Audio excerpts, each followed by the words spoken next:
नमस्कार, स्वागत है आप सभी का। आप देख रहे हैं केएस न्यूज इंडिया। आइए नजर डालते हैं आज की खबरों पर।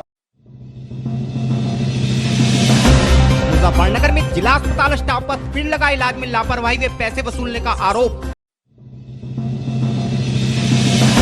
शुक्रवार को मुजफ्फरनगर प्रशासन द्वारा कांवड़ यात्रा के आयोजन को लेकर यात्रा मार्ग में पड़ने वाले सभी गांवों के प्रधानों के साथ किया गया बैठक का आयोजन। शुक्रवार को नगर के एक व्यक्ति द्वारा प्रेस वार्ता का आयोजन कर भाजपा नेता पर लगाए गए गंभीर आरोप। शुक्रवार को मुजफ्फरनगर में नगर पालिका टीम द्वारा अभियान चलाकर 20 किलो प्रतिबंधित पॉलिथीन जब्त करने के अलावा वसूला गया 900 रुपए का जुर्माना। शुक्रवार को मुजफ्फरनगर में क्रांति सेना कार्यकर्ताओं ने देश में बढ़ती महंगाई को लेकर सड़कों पर अर्धनग्न होकर किया जबरदस्त प्रदर्शन। शुक्रवार को मुजफ्फरनगर में आजाद समाज पार्टी के कार्यकर्ताओं ने विगत दिनों जानसठ क्षेत्र के गांव राठौड़ में मारपीट के बाद कोमा में गए दलित युवक के मामले में आरोपियों पर कार्यवाही की मांग को लेकर जिला प्रशासन को सौंपा ज्ञापन। शुक्रवार को मुजफ्फरनगर में हिंदू महासंघ के घटक दलों ने एक देश एक कानून व देश में जनसंख्या नियंत्रण कानून की मांग को लेकर प्रधानमंत्री को संबोधित ज्ञापन प्रशासन को सौंपा। शुक्रवार को मुजफ्फरनगर में भारतीय किसान संघ के कार्यकर्ताओं ने गन्ना किसानों की विभिन्न मांगों को लेकर प्रदेश के मुख्यमंत्री को संबोधित ज्ञापन प्रशासन को सौंपा।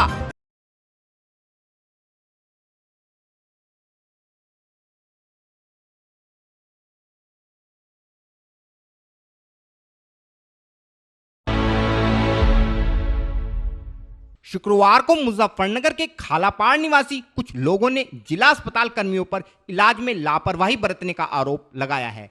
इसके अलावा इन लोगों का आरोप था कि अस्पताल स्टाफ ने उनसे लड़का पैदा होने पर लगभग 2300 रुपए भी वसूले हैं। हमारे चैनल को मिली जानकारी के अनुसार शुक्रवार को मुजफ्फरनगर के खालापाड़ क्षेत्र निवासी एक महिला ने जिला अस्पताल के जच्चा बच्चा वार्ड में एक पुत्र को जन्म दिया था। महिला के परिजनों का आरोप है कि बच्चे के जन्म के समय मेडिकल स्टाफ द्वारा सभी चीजें नॉर्मल बताई गई थी, लेकिन लगभग 2 घंटे बाद ही डॉक्टरों ने उनके मरीज के इलाज में हाथ खड़े करते हुए उसे मेरठ हायर सेंटर के लिए रेफर कर दिया, जिस कारण मरीज के परिजनों ने इलाज में लापरवाही का आरोप अस्पताल स्टाफ पर लगाया है। जी, आपका नाम? मेरा नाम इशरत। कौन आपका कौन पेशेंट है यहाँ पर? मेरी बहन है। क्या नाम है? शमा। कहाँ से आए हो? हम यहीं से आए हैं, खालापाड़ से। जी, क्या मामला है बताओ। ये हमारी बच्ची नॉर्मल हो गई, इसको भर्ती कर लिया था, कोई परेशानी नहीं बताई पहले। इसी जी अभी इसी में हुई है, लड़का हुआ है, कोई भी परेशानी नहीं बताई जरा सी भी। अब होने के बाद कह रहे हैं कि मेरठ ले जाओ, यहाँ नहीं पकड़ रहे। ब्लेड के लिए कहा, हमने ब्लेड भी दे दिया और भी देने के लिए हम तैयार हैं ब्लेड, मगर मान नहीं रहे, कह रहे मेरठ ले जाओ। पैसे भी हमने दिए हैं बच्ची के। कितने पैसे दिए? 2100 रुपये, 200 रुपये और उनको दिए हैं, 2100 रुपये हमने उनको दिए जिन्होंने हमें बच्ची दी है ला के। वहीं इस मामले में महिला सीएमएस डॉक्टर राधा का कहना है कि मरीज के इलाज में कोई लापरवाही नहीं बरती गई है। वह ब्लीडिंग नहीं रुकने के कारण मरीज को हायर सेंटर के लिए रेफर किया गया है। उनका सीजर हुआ है और सीजर के बाद उनकी ब्लीडिंग नहीं रुक रही है, इसलिए दवाओं 1 घंटे से दवा भी लगा रहे हैं, उसके बाद भी उनकी ब्लीडिंग नहीं रुक रही है, तो उनको मेरठ मेडिकल कॉलेज के लिए रेफ़र किया जा रहा है। जो उनका आरोप भी है सरकारी डॉक्टरों ने यहाँ पे पैसा लिया उनसे 2000 लाख। मुझे अभी ऐसे पता नहीं है इस बात का, अगर ऐसा कुछ है तो मैं उसके लिए भी जांच करेंगे और उसके लिए अगर लिया होगा किसी ने तो वो वापस करेगा। 5 मिनट पहले तक ठीक थे और 5 मिनट बाद नहीं, 5 मिनट नहीं, सीजर के बाद ब्लीडिंग तो 2 घंटे में कभी भी हो सकती है ना। तो वो अगर लग रही है ज़्यादा हो रही है और दवाओं से भी कंट्रोल नहीं हो रही है तो फिर उसको मेरठ अपने से बड़े कॉलेज में भेजा जा रहा है। तो इसमें डॉक्टरों का कोई फर्क नहीं, इसमें तो डॉक्टरों की कोई नहीं, तो एक कॉम्प्लिकेशन हो सकता है ऑपरेशन के बाद भी, नॉर्मल डिलीवरी के बाद भी कभी भी ज़्यादा खून बहने की शिकायत हो जाती है।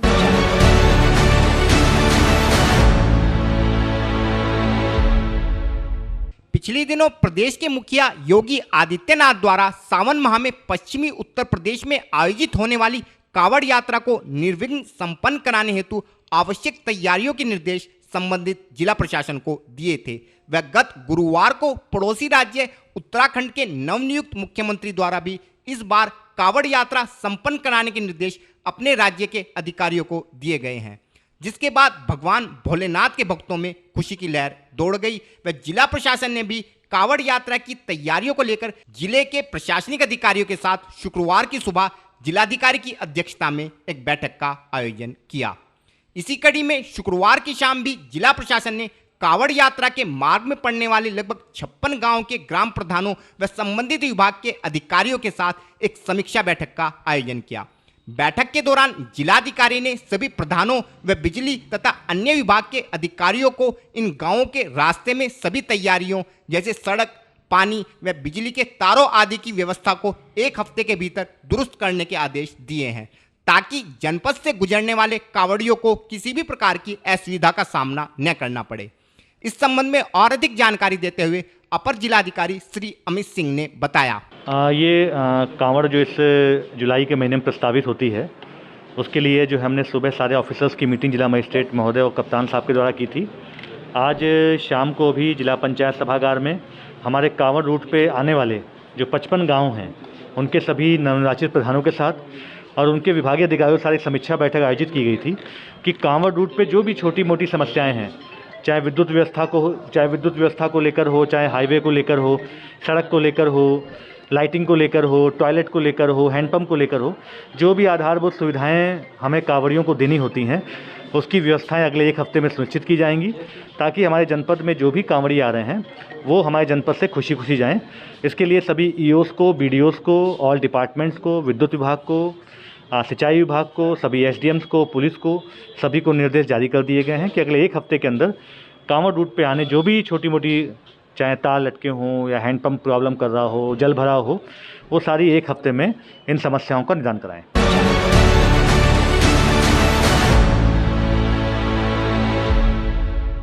शुक्रवार को मुजफ्फरनगर में नगर के एक पीड़ित परिवार ने एक भाजपा नेता पर उनके परिवार के उत्पीड़न का आरोप लगाते हुए मीडिया के माध्यम से मदद की गुहार जिला प्रशासन से लगाई है। वह इस मामले में न्याय नहीं मिलने पर परिवार सहित कचहरी परिसर में आत्मदाह की चेतावनी भी दी है। पीड़ित परिवार का कहना था कि उन्होंने भाजपा नेता विजय प्रजापति से एक दुकान खरीदी थी, जो कि विजय प्रजापति की पत्नी के नाम थी। इस दुकान के लिए उन्होंने विजय प्रजापति को 2 लाख रुपए नगद व 14 लाख रुपए चेक के माध्यम से दिए थे। कुछ दिनों बाद विजय प्रजापति द्वारा पीड़ितों पर धोखे से उसकी पत्नी को बहलाकर दुकान का बैनामा अपने नाम कराने का आरोप लगाते हुए कोर्ट में एक मुकदमा कायम करा दिया गया तथा पीड़ित की दुकान पर लगे तालों को तोड़कर अपने ताले भी डाल दिए गए। जब पीड़ित द्वारा इस विषय में विजय प्रजापति से बात की गई तो विजय प्रजापति व उसके परिजनों ने उनके साथ अभद्रता करते हुए उन्हें जान से मारने की धमकी देकर भगा दिया। इस संबंध में और अधिक जानकारी देते हुए पीड़ित ने बताया। और 4 आदमियों के सामने हमने उन्हें पैसे दिए, 4 आदमियों ने उन्हें गिन के पैसे थमाए। कितने पैसे दिए? वे 2 लाख कुछ रुपए थे जी, और 14 लाख रुपए के चेक थे जी। 13 लाख रुपए का एक चेक, 1 लाख रुपए का एक चेक। और साहब जी वे चेक उन्होंने जब नहीं लगाए, हमने उनसे फ़ोन करके पूछा है 1 महीना बाद, बाबूजी आपने वे चेक क्यों नहीं लगाए? कहने लगा जी पैसों की ज़रूरत नहीं है बाबूजी, जब ज़रूरत होगी हम काट लेंगे जी। तो जी और वे लगाए उन्होंने है नहीं जी। फिर हमने दोबारा पूछा नहीं जी, मैं कहा भाई खाते में पड़े, जब उनकी मर्जी होगी काट लेंगे जी, हमें क्या वो है। तो साहब उसके बाद फिर क्या होता है कि उन्होंने जी मुझे नोटिस भिजवाया जी 5/7/2021 को जी। और उसने जो नोटिस लेके गया था कचहरी से आदमी, उसने मेरे से कहा भाई मांगेराम महाजी भाई तुम्हारी पत्नी महेंद्र देवी है? जी हाँ। कहने लगे ये संतोष देवी है, इनकी विजय कुमार की पत्नी, इन्होंने तुम्हारी पत्नी के खिलाफ एक मुकदमा दायर किया है। क्या साहब? कि भाई तुमने धोखे से इनसे बैनामा करवा लिया। साहब हमने कैसे धोखे से बैनामा करवा लिया जी? विजय बाबू जी स्वास्थ्य में खुद लेकर गए थे उन्हें, इन्होंने पैसे गिने वहाँ 4 आदमियों के सामने पैसे गिने, उन्होंने गिन के दिए इन्हें और चेक दिए इन्हें। तो जी हमने धोखा कायम कर लिया साहब। कहने लगे नहीं ये तो भाई ये तो जवाब तुम कोर्ट में देना, हमने तो जो है तुम्हें नोटिस ले रहे, ये नोटिस ले लो जी।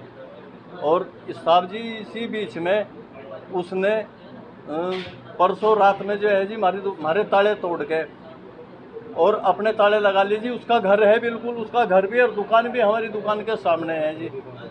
हमारे ताले तोड़ के अपने ताले लगा लिए। और साहब जब हम कल उन सफाई करने गए अपने बच्चों को लेके, तो वो वहाँ उसका परिवार सहित और उसके और भी परिवार के सदस्य, उसके भाई बंद भतीजे, ये सब आपने आगे आरोप भी लगाया है कि क्या नाम है वो धमकी दे रहे हैं। किस तरह की धमकी मिल रही है आपको? वो हमें जान से मारने की धमकी दे रहा जी। कल भी वो हमारे साथ भाजपा कैसा कौन सा पदाधिकारी है जो आपको धमकी दे रहा है? वही जिला ये महामंत्री है जी, ये विजय प्रजापति अपने। अभी आप एक फोटो भी दिखा रहे थे, ये हाँ जी, ये भी है जी, ये है जी संजय गर्ग जी। ये किस तरह की धमकी दे रहे हैं? ये कल हम जब थाने में अपनी तहरीर हमने साफ सफाई करने चाहिए ना जी, हमने देखा जी ताले बंद है, हमने कहा भाई हमारी ताली कहाँ, बच्चों को पता नहीं था।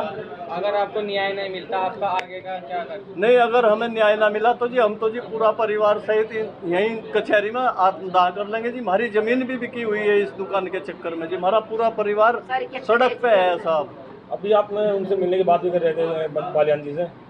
अभी हम बालियान जी से मिलने जाएंगे जी। अभी इसके बाद, इस वार्ता के बाद अभी हम श्री संजीव बालियान जी से मिलने जाएंगे।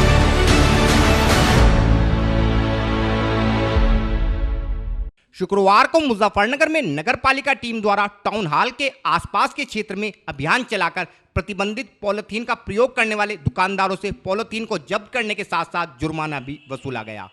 हम अपने दर्शकों को बताना चाहते हैं कि प्रदेश में सरकार द्वारा पिछले काफी समय से पॉलीथीन के प्रयोग को प्रतिबंधित किया हुआ है तथा नगर पालिका की टीम द्वारा भी नगर में समय समय पर अभियान चलाकर पॉलीथीन का प्रयोग करने वाले दुकानदारों से पॉलीथीन को जब्त करने के अलावा उन पर जुर्माने की कार्यवाही भी की जाती है। इसी कड़ी में शुक्रवार को भी नगर पालिका टीम द्वारा क्षेत्र में अभियान चलाकर विभिन्न दुकानदारों के प्रतिष्ठान से लगभग 20 किलो प्रतिबंधित पॉलीथीन जब्त की गई तथा 900 रुपए का कुल जुर्माना भी दुकानदारों से वसूला गया।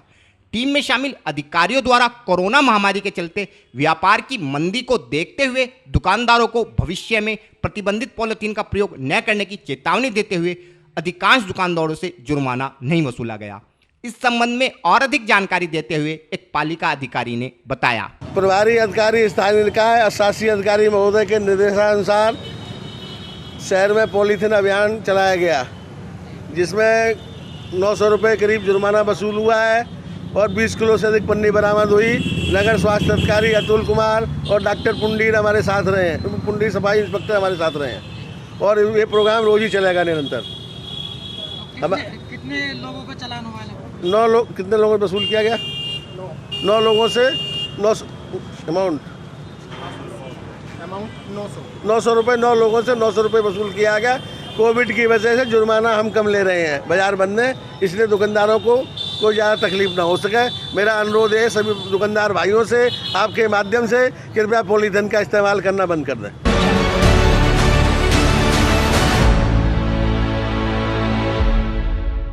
शुक्रवार को मुजफ्फरनगर में नगर के हिंदूवादी संगठन क्रांति सेना के कार्यकर्ताओं ने देश में बढ़ती महंगाई पर रोष जताते हुए नगर की सड़कों पर अर्धनग्न होकर जबरदस्त प्रदर्शन किया। शुक्रवार को संगठन के सभी कार्यकर्ता प्रकाश चौक के निकट स्थित पार्टी कार्यालय पर इकट्ठा हुए तथा वहां से अर्धनग्न होकर हाथों में झंडे व बैनर लेकर एक जुलूस की शक्ल में नगर के शिव चौक पर पहुंचे। संगठन के सभी कार्यकर्ता बढ़ती महंगाई को लेकर सरकार विरोधी नारेबाजी भी कर रहे थे।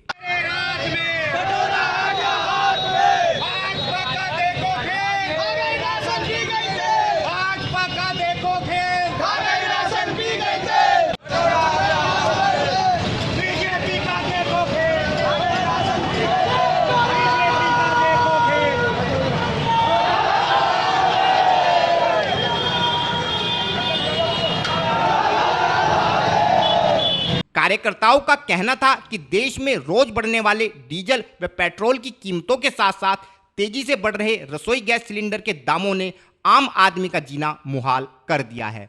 इसके अलावा देश में कोरोना महामारी के चलते लाखों लोगों की नौकरियां छिन गई हैं अथवा उनके काम धंधे ठप हो गए हैं, जिसने इस कोड़ में खाज का काम किया है। लेकिन देश की सरकार इन सब समस्याओं से मुंह फेर कर राजनीति में व्यस्त है।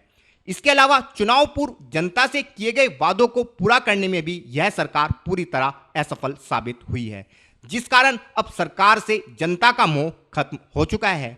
इस संबंध में और अधिक जानकारी देते हुए संगठन पदाधिकारी श्री शरद कपूर ने बताया, भाई आज किस चीज को लेकर प्रदर्शन किया जा रहा है? क्या क्रांति सेना के द्वारा अपने पूर्व घोषित कार्यक्रम के अनुसार आज बढ़ती महंगाई को लेकर अर्धनग्न प्रदर्शन किया गया, क्योंकि आज देश की जनता महंगाई से जूझ रही है। आज पेट्रोल, डीजल, गैस, अन्य खाद्य सामग्री के दाम आए दिन बढ़ रहे हैं, जिससे आम जनता की कमर टूट रही है।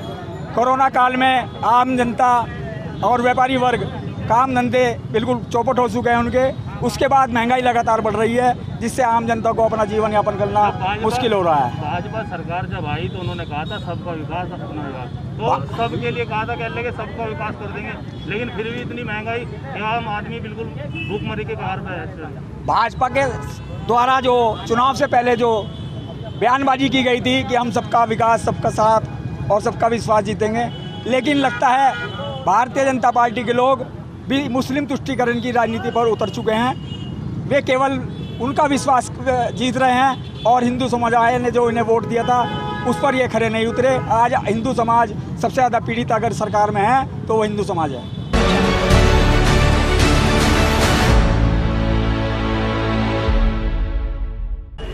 वक्त हो चला है केएस न्यूज इंडिया में एक छोटे से ब्रेक का।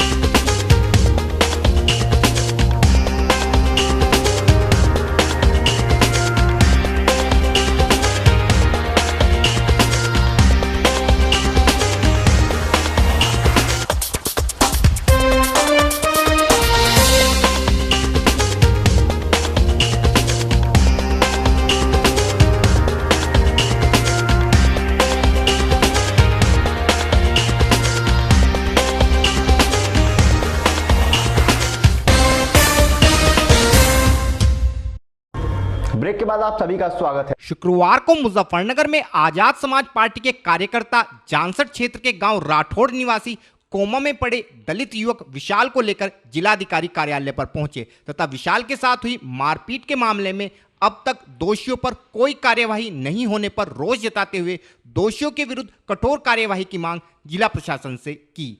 पार्टी कार्यकर्ताओं का कहना था कि उक्त युवक के साथ कुछ लोगों द्वारा लगभग 2 माह पूर्व मारपीट की गई थी, जिस कारण उक्त युवक तभी से कोमा में है तथा पुलिस द्वारा इस मामले में जांच के बाद आरोपियों के विरुद्ध धारा 308 के अंतर्गत मुकदमा दर्ज कर दिया गया था। परंतु इतना समय बीत जाने के बाद भी आज तक पुलिस इस मामले में आरोपियों को गिरफ्तार नहीं कर पाई है तथा इस मामले में आरोपी पक्ष व जानसठ पुलिस द्वारा लगातार पीड़ितों पर फैसले का दबाव बनाया जा रहा है। इस संबंध में और अधिक जानकारी देते हुए पार्टी महासचिव बबलू चौधरी ने बताया, ये लड़का विशाल है और जो है ना इसका जानसठ थाने में मुकदमा दर्ज है 308 में। 2 महीने हो गए मुकदमा दर्ज हुए और इसकी हालत ख़राब कर रखी है और प्रशासन दबाव डालता है फैसले का, थाने वाले कि फैसला कर लो। जब जांच करके उन्होंने मुकदमा किया और 308 में मुकदमा दर्ज किया तो हम चाहते हैं उस पर कार्रवाई हो और मुलजिम जेल जाए। क्या मामला था, क्या हुआ था बच्चे? इसके साथ रात को कोई घटना घटी, इसके साथ मारपीट हुई और ये बच्चा कोमा में है, खाने पीने की स्थिति में भी नहीं है। 2 महीने से जो है ना इसे नाक से नलकी से खाना दिया जा रहा है। ऐसी स्थिति में भी लोग जो है ना फैसले का दबाव बना रहे हैं। लोकतंत्र की हत्या हो रही है। अब ये बताइए इस बच्चे को इंसाफ मिलना चाहिए या फैसला कर लेना चाहिए हमें? वहीं इस मामले में प्रशासनिक अधिकारी का कहना था कि उनके संज्ञान में यह मामला आज ही आया है तथा वह इस मामले में शीघ्र ही उचित कार्यवाही करेंगे। एक विशाल पुत्र मांगे राम निवासी ग्राम राठौर थाना जानसठ के एक बच्चे को जो अभी काफ़ी कमज़ोर अवस्था में है और बताया गया कि 1 तारीख को इनको कुछ लोगों ने मारपीट कर घायल कर दिया है। तो वही ये ज्ञापन दिया है इन्होंने कि इनके विरुद्ध समुचित कार्रवाई, जो आरोपी हैं उनके विरुद्ध समुचित कार्रवाई किया जाए। अभी तक कार्रवाई ना करने की बात इन्होंने की है। तो आपने क्या आश्वासन दिया? मैंने आश्वासन ये दिया है कि प्रॉपर विधि संगत तरीके से कार्रवाई की जाएगी। सर 3 महीने से ये बीमार है लड़का, चोट लगी है, इसके साथ में हादसा हुआ, तो सर 3 महीने से क्या पुलिस प्रशासन की कोई कमी नहीं है? अभी ये मैं इस पर कोई टिप्पणी नहीं कर सकता हूँ क्योंकि अभी मेरे संज्ञान में अभी आया है। इनका मैंने ज्ञापन दिया है और प्रॉपर कार्रवाई करने का आश्वासन दिया है।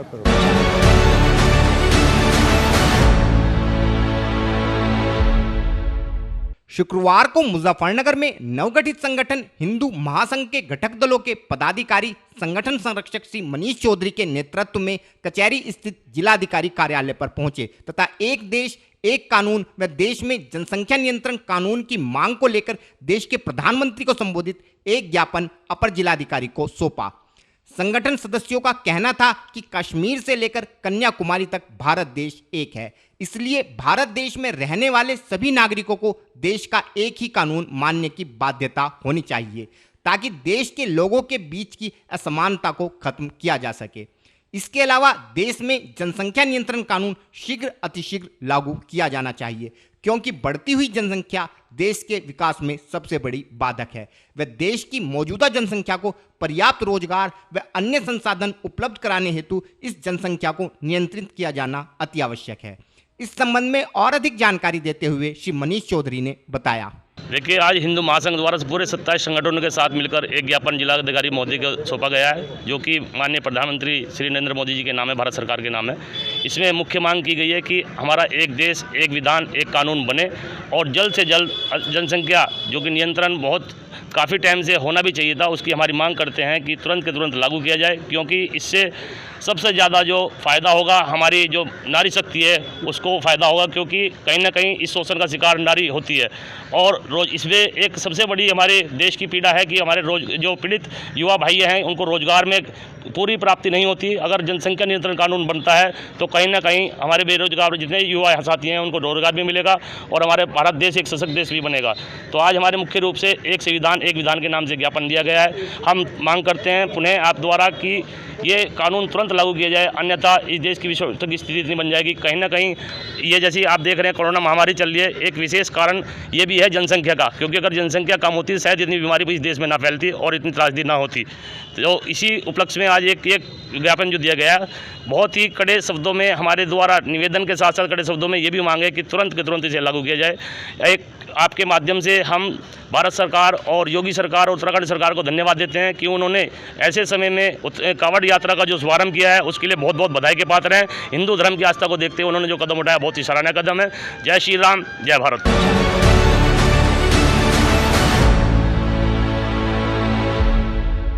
शुक्रवार को मुजफ्फरनगर में भारतीय किसान संघ के दर्जनों कार्यकर्ता संगठन जिला अध्यक्ष श्री भंवरपाल शास्त्री के नेतृत्व में कचहरी स्थित जिलाधिकारी कार्यालय पर पहुंचे तथा गन्ना मूल्य में वृद्धि को लेकर प्रदर्शन करते हुए प्रदेश के मुख्यमंत्री को संबोधित एक ज्ञापन अपर जिलाधिकारी श्री आलोक कुमार को सौंपा। संगठन कार्यकर्ताओं का कहना था कि प्रदेश में पिछले कई वर्षों से गन्ना मूल्य में कोई वृद्धि सरकार द्वारा नहीं की गई है, जिस कारण उनका संगठन गन्ना मूल्य को 400 रुपये प्रति कुंतल घोषित किए जाने की मांग सरकार से करता है। इसके अलावा प्रदेश में बकाया गन्ना भुगतान को लेकर सुप्रीम कोर्ट द्वारा दिए गए आदेश का अनुपालन भी प्रदेश सरकार द्वारा नहीं कराया जा रहा है, जिस कारण वे सरकार से मांग करते हैं कि बकाया गन्ना मूल्य का ब्याज सहित भुगतान शीघ्र कराया जाए, साथ ही गन्ने के सट्टे के निर्धारण में व्याप्त अनियमितताओं को शीघ्र ही दूर किया जाए। इस संबंध में और अधिक जानकारी देते हुए श्री भंवरपाल शास्त्री ने बताया। आज सिर्फ और सिर्फ गन्ने के विषय में हमारी विज्ञापन हो मुख्यमंत्री जी के नाम हो डीएम के द्वारा, और मुख्य मुद्दा है गन्ना मूल्य वृद्धि जो कई साल से नहीं हुई। गन्ना मूल्य में वृद्धि हुई 400 रुपये प्रति कुंटल की मांग कर रहा है भारतीय किसान संघ। दूसरी समस्या बकाया भुगतान की ब्याज सहित सुप्रीम कोर्ट के आदेश के अनुसार हमारा बकाया भुगतान करा जा और गन्ना निर्धारण सट्टा जो हो उसमें जो अनियमितता है उन्हें दूर किया जा। ये मुख्य मांग है भारतीय किसान संघ की। अगर मांगे पूरी नहीं तो आप लोग क्या करेंगे? अगर मांगे नहीं हुई तो किसान क्या करेगा? फिर सड़कों पर होगा, लड़ेगा भिड़ेगा, अभी आपने जाम लगाओगा जी। तो उन्होंने किस तरह से आपको मतलब आश्वासन दिया? आश्वासन ये तो मुख्यमंत्री के नाम ज्ञापन है, उन्होंने कहा हम हासिल से अभी ही जल्दी प्रेषित कर देंगे।